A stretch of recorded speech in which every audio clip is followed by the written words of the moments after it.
মুখস্থ করি।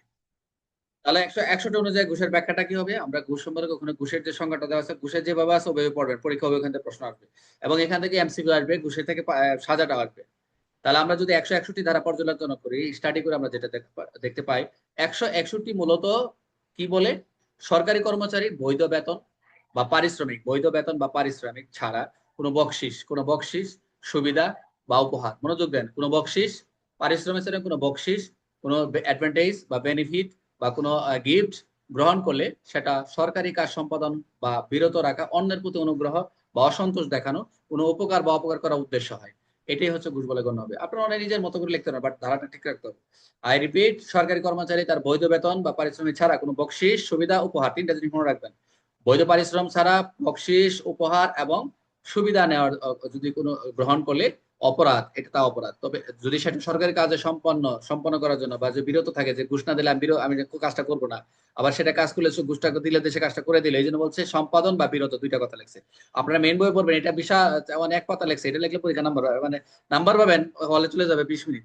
এটাকে শর্ট করছি, অন্যের প্রতি অনুগ্রহ, অন্যের প্রতি অনুগ্রহ, favour, he have favour me, আমি তাকে অনুগ্রহ, সে আমার প্রতি অনুগ্রহ করছে, এটা নিয়ে ফেভার অনুগ্রহ হয়েছে, বা অনুগ্রহ না অসন্তোষ, আরো অসন্তোষ দেখানো, বা কোনো উপকার করতে পারছে বা অপকার করার উদ্দেশ্য হয়, এই বিষয়গুলো মনে রাখবেন। তাহলে এখানে সাজার কথা বলছে, সর্বোচ্চ কারাদণ্ড 3 বছর, সাজাগুলো দেখেন আমার ভুল হতে পারে, অর্থদণ্ড বা উভয়দণ্ড হতে পারে এইটা। তাহলে ব্যাখ্যাটা কি? যদি কেউ সরকারি কর্মচারী হবার প্রত্যাশা করার জন্য নিয়ে প্রতারণা করে, বকশিস গ্রহণ করে যে আমি সরকারি চাকরি নিয়ে দিব, এটা করবো এটা করবো, তবে সে প্রতারণার জন্য দোষী, কিন্তু একশো একশো যে প্রতারণা করে সেটা এটি বলছে সে প্রতারণার জন্য দোষী, কিন্তু 100 অনুযায়ী নয়, মানে প্রতারণা, সরকারি কর্মচারী হবার প্রত্যাশা নিয়ে প্রতারণা করে, প্রতারণায় বকশিস গ্রহণ করে, এই বলে দাও। তাহলে 100 তখন প্রতারণার ক্ষেত্রে কিন্তু তখন 100 জানো, তখন ওই যে 420 ওদিকে যে যে সেকশন গুলো আছে সেগুলো কিন্তু চলে যাচ্ছে। আচ্ছা, তাহলে ঘুষ আদান প্রদানের প্রয়োজনে তিনটা পক্ষ থাকে, কয়টা পক্ষ আমরা দেখলাম? ঘুষ আদান প্রদানের ক্ষেত্রে কয়টা পক্ষ থাকে আমরা দেখলাম? কয়টা? আদানকারী আর মধ্যস্থতা মানে দালাল। গুড। ঘুষ গ্রহীতা, ব্রাইব রিসিভার, পাবলিক সার্ভেন্ট। ঘুষ দাতা, ব্রাইব গিভার, যিনি দিচ্ছেন, গিভার। ঘুষ দেওয়ার মাধ্যম, ইন্টারমিডিয়েটর বলতে পারে, মিডিলম্যান বলতে পারি, বা যেটা বল মধ্যস্থতাকারী। গুড। তাহলে ব্রাইব রিসিভার হতে পারে, পাবলিক সার্ভেন্ট, যিনি গ্রহণ করবে। রিসিভার যে কোনো ব্যক্তি হতে পারে, কিন্তু সরকারি কর্মচারী, পাবলিক লিখে দিচ্ছে পাবলিক সার্ভেন্ট, সরকারি কর্মচারী বা সরকারি দায়িত্বে থাকা ব্যক্তি যিনি ঘুষ গ্রহণ করে। আমি উদাহরণগুলো দিয়ে দিচ্ছি নিচে, দেখেন এই যে।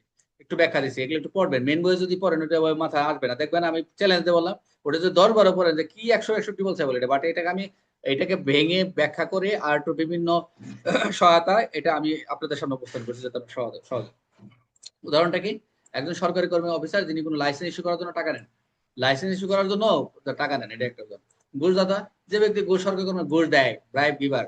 আর উদাহরণ ব্যবসায়ী, যিনি তার ব্যবসার লাইসেন্স দ্রুত পাওয়ার জন্য অফিসের কাছ থেকে টাকা দেন লাইসেন্স পাওয়ার জন্য।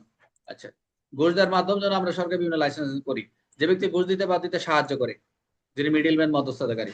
উদাহরণ একজন এজেন্ট, মধ্যস্থ, ব্যবসায় টাকা অফিসের কাছে পৌঁছে দেন, এজেন্ট হতে পারে যে কেউ, থার্ড পার্টি। আচ্ছা, উদাহরণ দিয়ে আমরা দেখলাম একজন ডাক্তার, পাবলিক সার্ভেন্ট, ঘুষ গ্রহীতা, সরকারি হাসপাতালে রোগীদের চিকিৎসা দেওয়ার জন্য নির্ধারিত ফি ছাড়া অতিরিক্ত টাকা নিচ্ছে। রোগীর অভিভাবক, ব্রাইব গিভার হিসেবে ঘুষদাতা টাকা দিচ্ছে যাদের সন্তানকে দ্রুত ভর্তি করানো হয়। এই যে রোগীর অভিভাবক, ব্রাইব গিভার যিনি দিচ্ছেন তিনি, অর্থাৎ ঘুষ দেওয়া নেওয়া দুটোই তো অপরাধ নাকি? তাকে টাকা দেন যাতে সন্তানের দ্রুত ভর্তি করা যায়।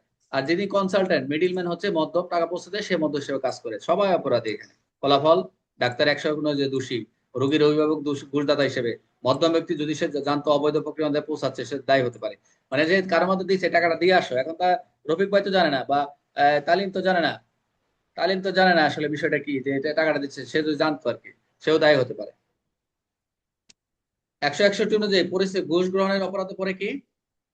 অবশ্যই কি সরকারি কর্মচারী কোনো ব্যক্তির অনুগ্রহ প্রদর্শন অতিরিক্ত ঘুষ গ্রহণ করা। এমসিকিউ 2, 161 অনুযায়ী ঘুষ প্রদান উদ্দেশ্য কি হতে পারে? অবশ্যই সরকারি কর্মচারী প্ররোচনা, সরকারি কর্মচারী বিরত, অন্যের প্রতি উপকার অপকার, সবগুলো এখানে সবগুলাই। 161 অনুযায়ী কারা দোষী হতে পারে? অবশ্যই ঘুষ গ্রহীতা বা ঘুষদাতা। এখানে আপনারা পড়ে দেখেন, সর্বোচ্চ আমরা দেখলাম কত, 3 বছর, এটা আপনারা পড়ে নেবেন। 161 নিয়ে কারো কোশ্চেন আছে?